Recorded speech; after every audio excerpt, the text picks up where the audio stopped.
नमस्कार।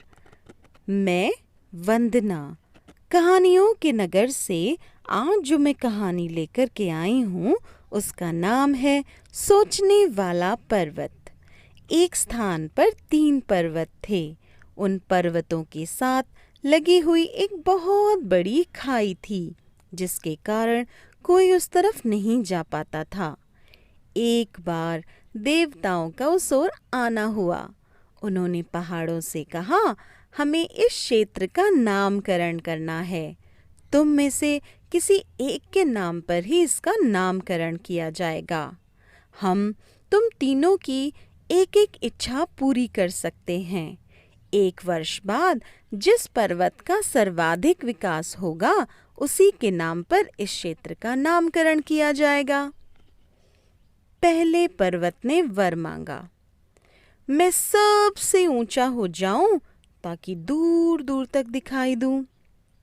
दूसरे ने कहा, मुझे प्राकृतिक संपदाओं से भरकर घना और हरा भरा कर दो। तीसरे पर्वत ने वर मांगा, मेरी ऊंचाई कम करके इस खाई को समतल बना दो ताकि यह संपूर्ण क्षेत्र उपजाऊ हो जाए। देवता तीनों की इच्छा पूर्ण होने का वरदान देकर चले गए। जब 1 वर्ष बाद देवता उस क्षेत्र में एक बार फिर पहुंचे तो उन्होंने देखा कि पहला पर्वत बहुत ऊंचा हो गया था किंतु वहां कोई नहीं जा पाता था। दूसरा पर्वत इतना अधिक घना और हरा भरा हो गया था कि उसके भीतर सूर्य की रोशनी तक नहीं पहुंच पाती थी। घना होने के कारण वहां जगह ही नहीं बची थी, इसलिए कोई उसके भीतर जाने का साहस ही नहीं कर पाता था। तीसरे पर्वत की ऊंचाई बहुत कम हो गई थी और खाई भर जाने से उसके आसपास की भूमि उपजाऊ हो गई थी, इसलिए लोग वहां पर आकर बसने लगे थे। देवताओं ने उस क्षेत्र का नाम तीसरे पर्वत के नाम पर रखा। पता है क्यों?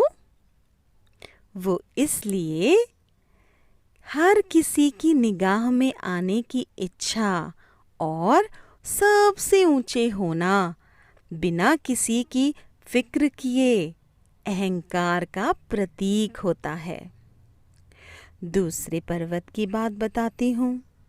प्राकृतिक संपदाओं से भरा होने के बावजूद किसी के काम न आना स्वार्थी वृत्ति को दर्शाता है।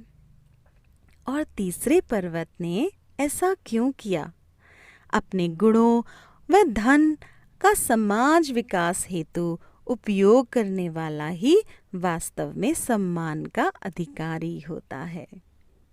बस इतनी सी थी ये कहानी। लाती रहूंगी ऐसी छोटी छोटी कहानियाँ आप सब के लिए। मैं आपकी वंदना।